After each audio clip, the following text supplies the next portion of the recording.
Paz do Senhor Jesus, eu queria ler dois textos da Palavra de Deus. Um texto que está aqui em Hebreus, capítulo 11, versos 5 e 6. Pela fé, Enoque foi trasladado para não ver a morte, e não foi achado porque Deus o trasladara, visto como antes da sua trasladação alcançou o testemunho de que agradara a Deus.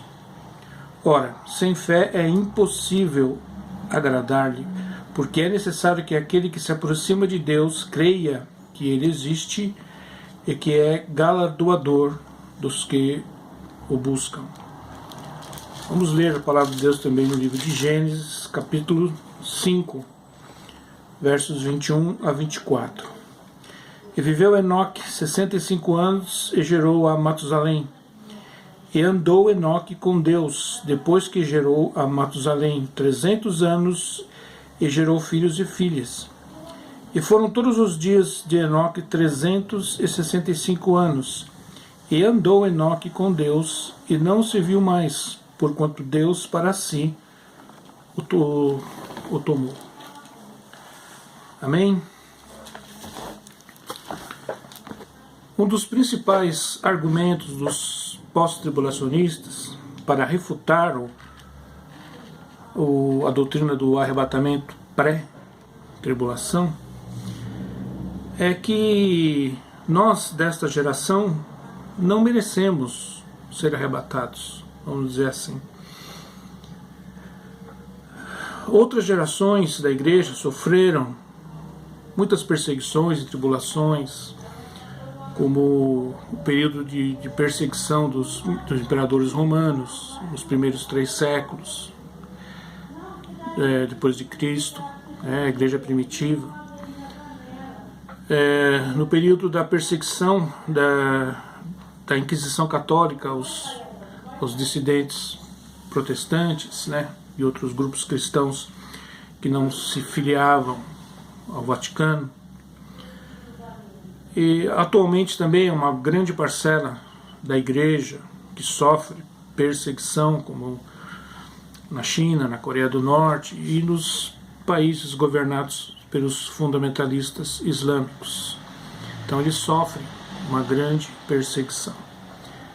Então, pelo argumento pós-tribulacionista, nós não merecemos, principalmente aqui no Ocidente, nos países ocidentais, nós não merecemos ser arrebatados, dizem eles. E porque esta geração é a geração mais superficial, mais mundana, mais carnal, mais corrompida de toda a história da igreja.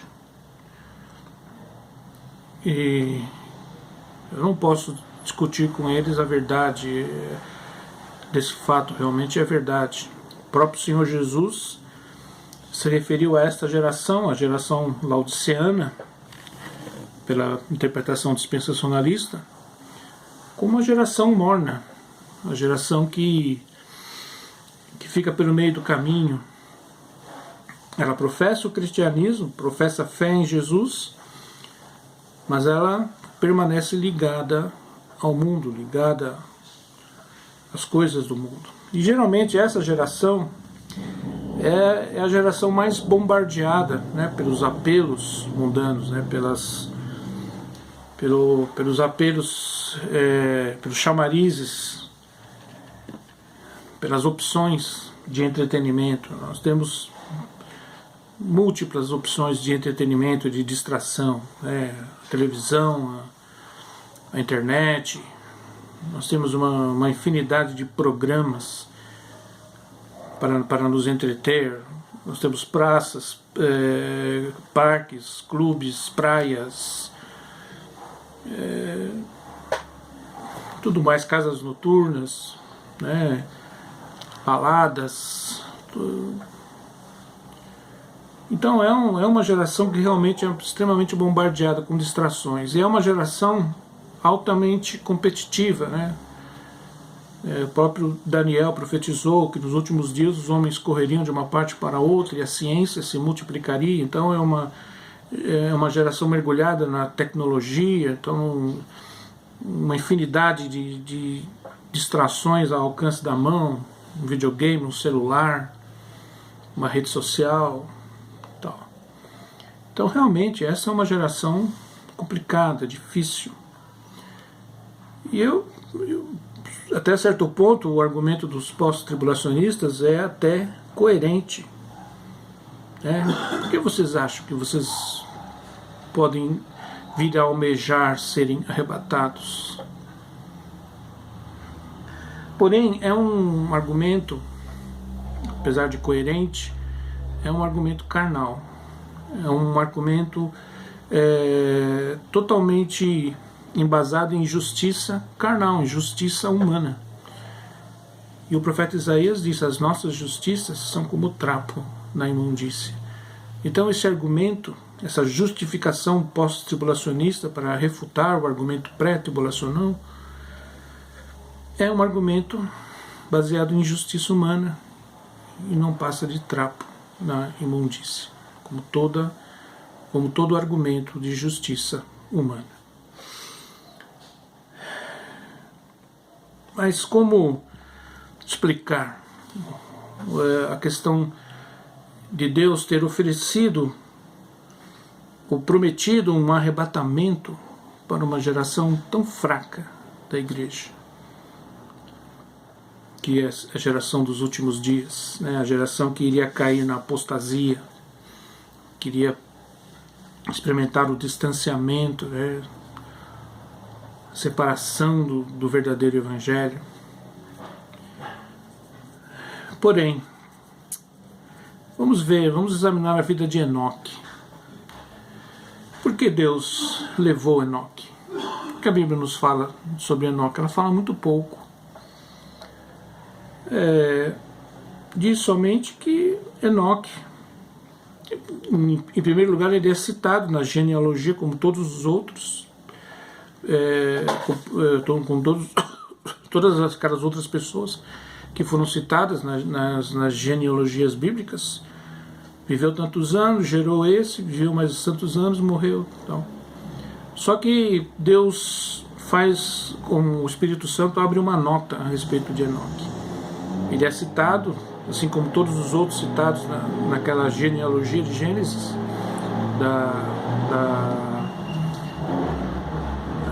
que descende de Sete, filho de Adão. E o Espírito Santo faz essa nota, fala muito pouco,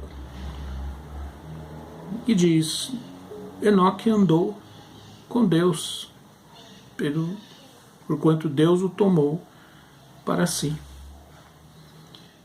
E foi arrebatado, trasladado, tomado por Deus sem ver a morte. A Bíblia não nos fala exatamente tudo que Enoque fez para merecer ser trasladado. Fala simplesmente que ele andou com Deus. O termo andar com Deus é um termo bíblico que denota a pessoa que tem intimidade com Deus. Isso é falado também a respeito de Abraão. E Moisés também é citado como um homem que teve grande intimidade com Deus. Só que nem Abraão nem Moisés foram arrebatados. Outro que foi arrebatado, ainda em vida, foi Elias. A história que todos conhecem. E de Elias nós sabemos muito mais coisas, da sua luta contra a idolatria de Israel, os perigos que passou. Mas de Enoque nós sabemos muito pouco. Apenas que ele foi um homem que andou com Deus, isto é, como eu falei na linguagem bíblica, ele tinha intimidade com Deus. Então Deus abre esse precedente na vida de de Enoque, desculpe. Enoque tanto me agradou que eu resolvi tomá-lo para mim. Então Deus abriu esse precedente. E Jesus revelou então ao apóstolo Paulo, lá em 1 Tessalonicenses 4, 16, 17, que ele abriu esse precedente também para a sua noiva fiel que vivesse nos últimos dias, justamente nos dias de maior apostasia da igreja. É como se Deus dissesse para esta geração: olha, se você, apesar de todo esse bombardeio, todo esse apelo, todas essas tentações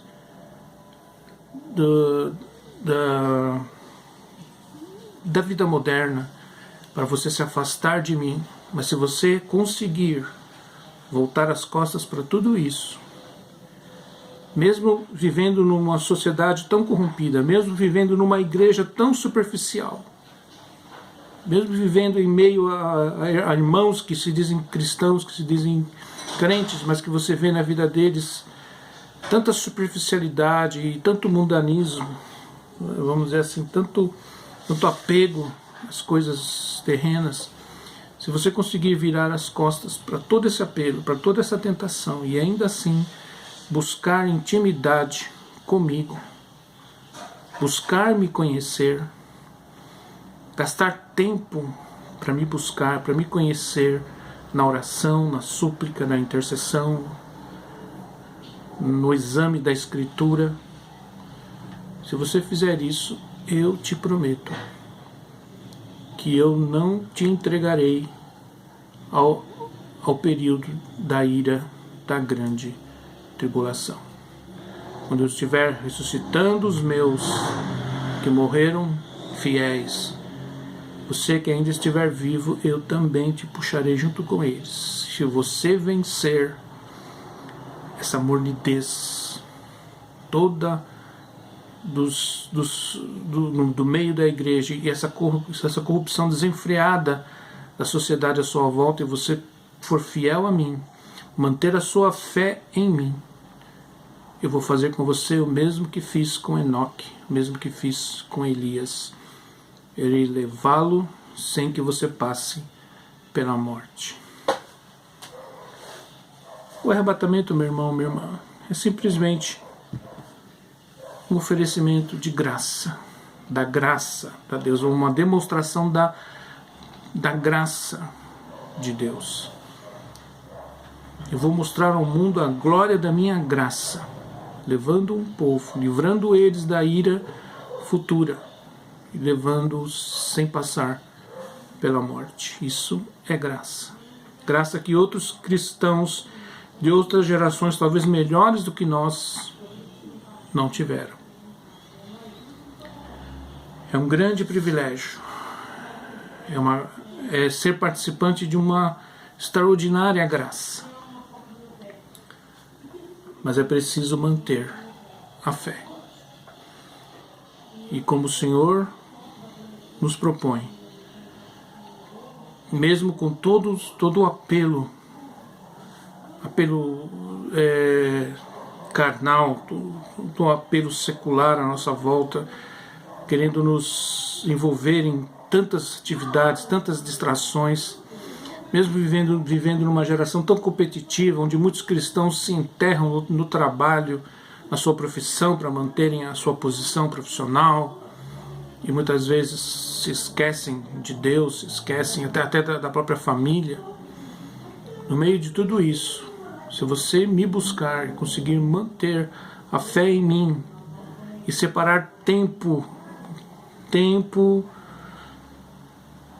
de qualidade para mim, e me buscar, e não correr junto com esse fluxo de corrupção, esse fluxo de carnalidade, de superficialidade religiosa que existe à sua volta, e me buscar e ter uma vida intensa comigo. Então o Senhor diz: eu te levarei. Eu te levarei e te livrarei da ira vindoura. Porque mesmo esta geração tão corrompida, uma geração tão exposta e tão assediada por tantas tanto entretenimento, tanto pecado, tanta possibilidade de pecado, tanta iniquidade, será a geração que sofrerá o maior peso da ira divina. É a geração que entrará na grande tribulação, do esmagamento, né, do mega tríplice. Grande tribulação, do grego é mega tríplice, quer dizer, o grande esmagamento da ira de Deus. Então o Senhor diz, essa geração realmente é corrompida. Essa última geração, a geração dos últimos dias, é de uma igreja morna e de uma sociedade absolutamente corrompida. E ela experimentará a minha ira. Mas eu vou livrar dessa ira todo aquele que virar as costas para este mundo e se voltar para mim de todo o coração.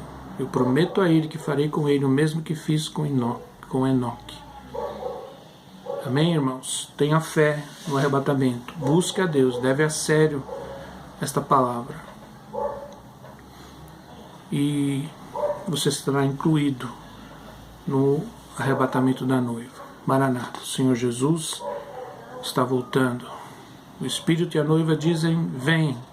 Ora, vem, Senhor Jesus. Paz do Senhor Jesus.